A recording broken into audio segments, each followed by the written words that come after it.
Okay, Coach, I was want to know how do these coaches fit what you're trying to do to help you guys pull out of the ashes, so to speak, take the program where you need to take it? Yeah, I mean, obviously when you go through this process, there's so much going on. You want to get to know your own players, right, and really kind of re-recruit them, be as authentic as you can. You want to get out in the community as much as you possibly can. Recruit, obviously, to add to this team. But the most important thing is getting a staff in place. And the thing I'll tell you about, and we announced Isaac, we announced Andy and Robert, are everything that we ask of the staff, we ask of our players. We want guys that are going to work well together to kind of, perform kind of the mission of what it is that I want to do as the head coach. So it's very important for me to be very crystal clear to those guys that, listen, it's not about who you recruit.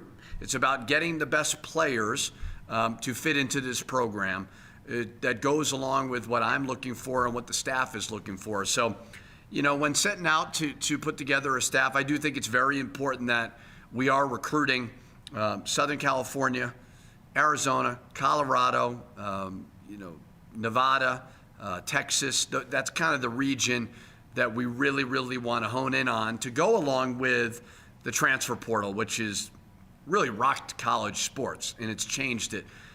So very excited about all three of those guys. But also, we announced those three just to kind of start it, but we're still working very hard to complete a great staff. But excited about all three of them. I think they'll be terrific and work very well together. And behind that question, I want to ask you, as far as the transfer portal goes, you've been around your players for a little while. Have you seen what's an immediate need, and do you feel confident that you'll find some of those players that you need?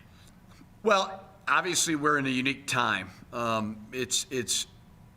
There's not great stability in any program right now because of the transfer portal, and that's just everybody's dealing with it in every basketball program. What I do know about this locker room with the guys that I've been able to work with, they have a great attitude. They work very hard. They're great kids, which sometimes when you take over programs, it's not always like that.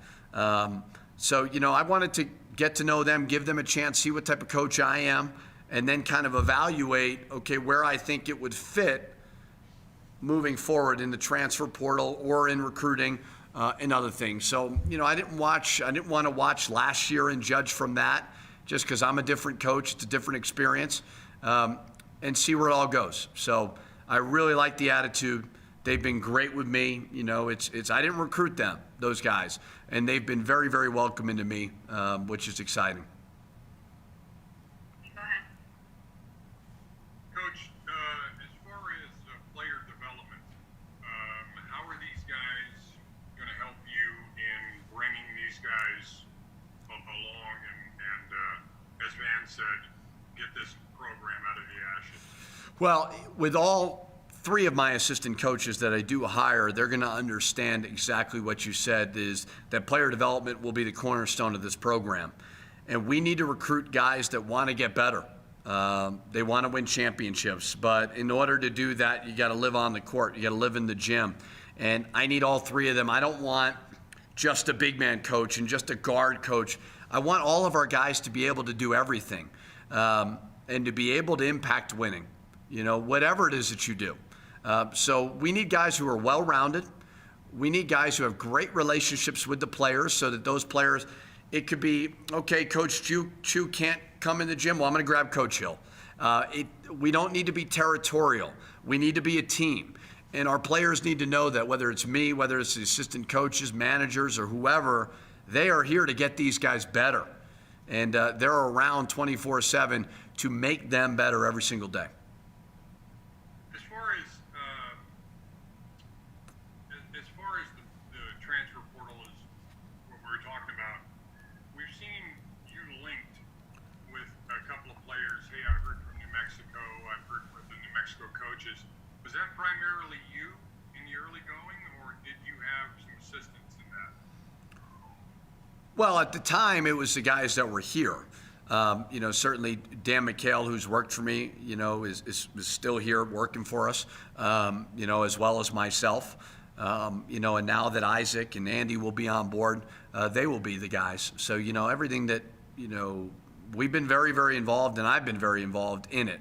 And I think the staff, now that I put together a staff, it'll be easier to get everybody on the same page about what it is that we want. But I'm very involved in recruiting.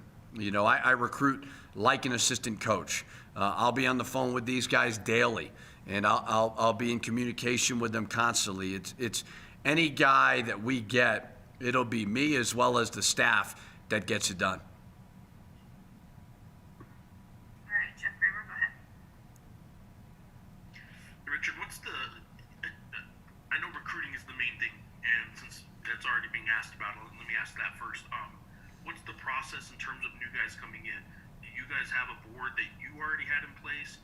Are they bringing their list of 10, 15, 20 guys that they were already recruiting, or maybe it dropped off their board where they were, all that kind of stuff? What's the sort of, Cliff Notes version of how this starts when you bring a new guy in? Do they bring in their guys, or do they jump on the list that you already have? Yeah, probably a little bit of both. And I think that's why it was so important for me to get Isaac and Andy on board, because they both got unbelievable experience. And they've recruited all over, and they've recruited all conference players, and they've helped, rebuild programs. So there's names that they have, there's names that I have, and you got to use your contacts, but it is different in the sense of there's new names popping in that portal every single day.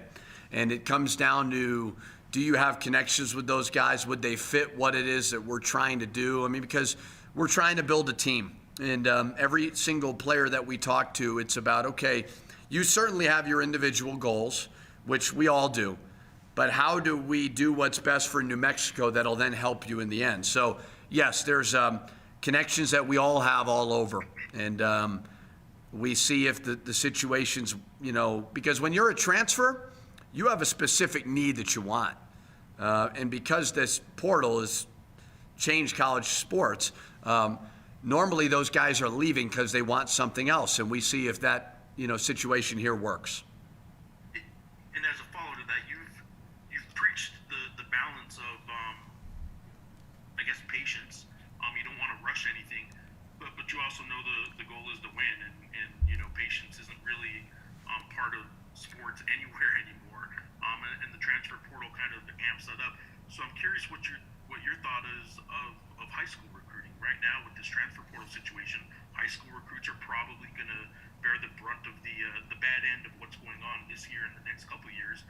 And I'm curious, do you take high school kids maybe lower priority or off the board altogether because you can't wait 2 or 3 years for them to develop, or do you and just go after transfers, or do you go after high school kids knowing that you need some patience? Well, I think the real difficult spot for high school kids is COVID. We absolutely want to get in these gyms and develop these relationships with these high school coaches and recruit these high school kids early.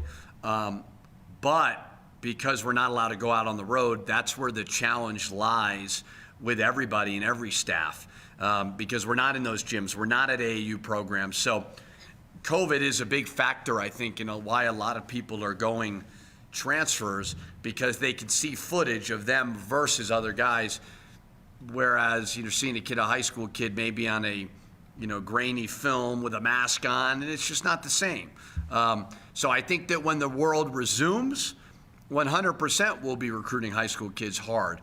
But we're also in the middle of a pandemic, and it's not normal. And that's why I think you're seeing a lot of people recruit transfers. And so you'll have a mix, though, long term. Maybe right now transfers, but like long-term high school kids are part of your mix. Absolutely. Yeah, absolutely.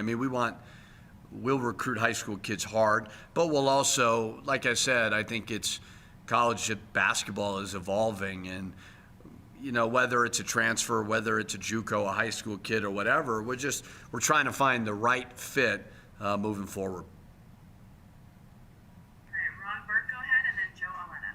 Okay, thank you. Coach, if there's a common thread between the two coaches, Chu and Hill, that serve your needs as a head coach, what would that common thread be? I think they're just they're well-rounded. You know, the one question I always hate when I do my due diligence and I call around about potential candidates is when somebody says, well, what do you need? And I'm like, I need guys that can do the whole job. Number one is develop our players, build unbelievable relationships with those guys, make me better, make this program better, be relentless in recruiting, certainly. I mean, because recruiting is the lifeblood of our whole sport. But I think both of those guys have got great experience. They've worked for terrific coaches. They've recruited very good players. They know what winning looks like. But do every aspect of the job. You know, if our program isn't any good, it doesn't matter how good of a recruiter you are. It's going to be hard to get players. But come in here right away, work your butt off, build trust. You know, use your contacts to get us in the door, and then collectively we'll get players. Joe Alena? Coach, going back to the transfer portal question, obviously the transfer portal works at its own timeline. Contrary to that, you've got to look at what you have, look at the culture you want to get in there, and start developing it right away. Does that put a soft timeline on you when you want to get next year's players in here?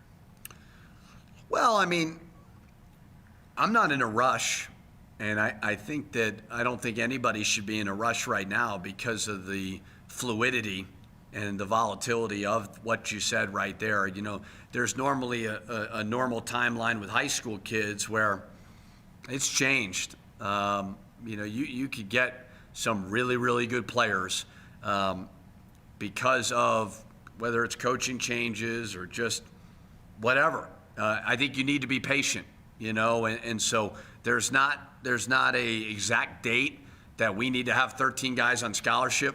No, I mean, we need to be patient. We need to find the right fit for New Mexico. All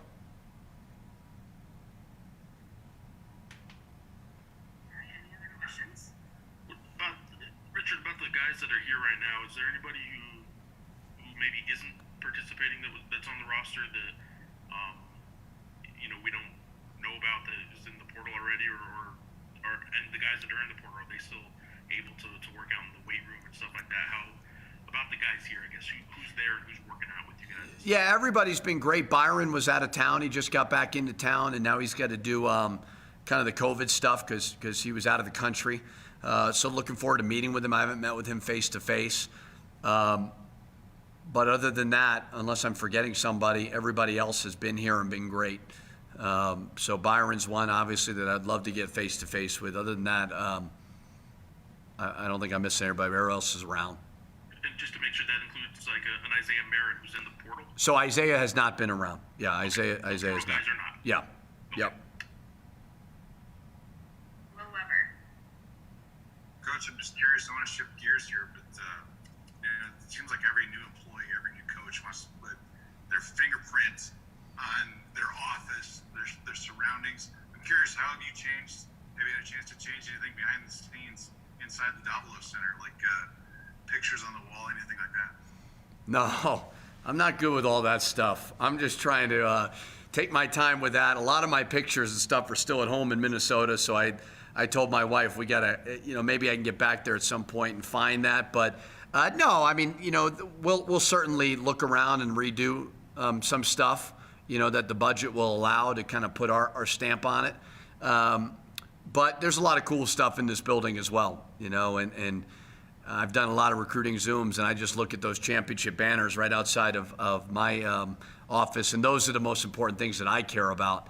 I don't necessarily care about the other stuff. So we'll put our stamp on it, you know, but I don't know. I'm not a big saying and graphics guy. You know, we want to make it look good, but the most important thing is what we're doing on the court more than anything. So we'll definitely cross that bridge when we come to it, but that's probably lower on the list of importance for me moving forward. All right, next question is Van and then Lee. Coach, it's kind of like the question I asked you earlier. That transfer portal has turned into like Costco. You know, there's all kind of goods there, all kind of stuff going on. And as you look at your team, do you have any specific needs? Do you want more guards? Do you want more post players, or are you at that point yet? Yeah, I don't know if I'm at that point yet. You know, I think there's uncertainty with everybody's roster. I think the goal is when you have scholarships is to find the best fit for what it is that you're trying to do. I do think there's versatility on this roster. You have a lot of kind of interchangeable parts, which I like. You get a lot of 6'4", 6'5", 6'6" guys who can do a lot of different things, which is great. But it's all about adding the right pieces to build this thing, you know, and to complement each other and build a team. That's the number one thing we're trying to do is build a team. And every player that we talk to, we're very upfront with them. We're not promising you anything. What we're promising you is that we're going to push you very hard. We're going to give you the opportunity to play, but it's on you. You know, and we're going to work our butts off to develop you, to put together the best team possible. And Lee and JJ. Coach, we just saw the women's program have 2 seniors that took the COVID rule and want to come back.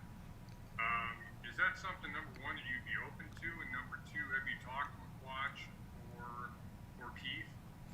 I have not spoken to Keith, but Quach has been around often. And I'm slowly but surely trying to tell him, hey, you can come back. But, you know, honestly, like, I want to get to know him. I want him to get to know me. And if it feels right, then it'll feel right. He's a great kid. He works hard. I know he loves it here. You know, and he'll weigh kind of his options and what's best for him. But I have not spoken to Keith, no.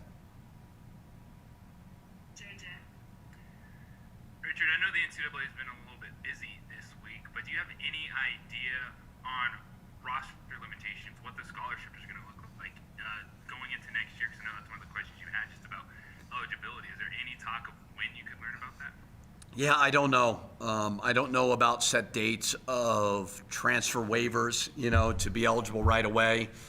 I mean, I think there's a lot going on in college basketball and there's a lot of uncertainty. I guess the beauty of it is everybody's dealing with it. But I think it's no different than just living in the world that we're living in COVID. It's very, very unique. And we all have to be ready to pivot. We all have to be ready to adjust and take it day by day because there is a lot of uncertainties. But it's no different than what everybody in this world is dealing with right now. All right, last call for any more questions. I got one more. Richard, not so much logo, I guess, related, but we are about to enter the Final Four. It's the biggest weekend of this sports calendar year. So I'm curious if you have any connections with Mick Cronin or anybody that's coaching, but also I know Gonzaga is really a different beast from a mid-major conference, but 2 of the Final Four teams aren't in those Power 6 conferences. Is there anything to be said about that, giving maybe optimism to a program that is outside the Power 6 and why this might work for a place like New Mexico? Well, I can tell you this. Mick Cronin is one of my best friends in coaching. We're very close, and he's been very helpful to me because I'm not from New Mexico. He's not from L.A., but we've talked greatly about just staff and even about this job. The other guy that I spoke to a lot was Mark Few. Mark Few is somebody I'm very close with as well. And he knows, you know, the potential of New Mexico. And if you're trying to do great things, you know, you look at a Gonzaga, and everybody wants to be Gonzaga. Well, you know, Gonzaga's got a lot of people that are in alignment to go win championships. And that doesn't happen overnight. You know, a lot of hard work goes into that. But the one thing that Mark Few told me is he feels like New Mexico could be special.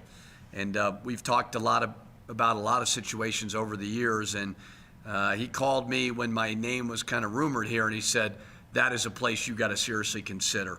I look at, on the West Coast, there's 3 really places. And certainly San Diego State, you got to give them their due as well. But Arizona, Gonzaga, and New Mexico have a basketball-crazed fan base. And you could do a lot of special things there. And I spoke with Mark about that. I spoke with Mick about that. And so very much happy for them. You know, Gonzaga's tough. You know, I know Mick's got his hands full. You know, I haven't watched a lot of the games, but it'll be fun for them, and I'm certainly cheering for those guys.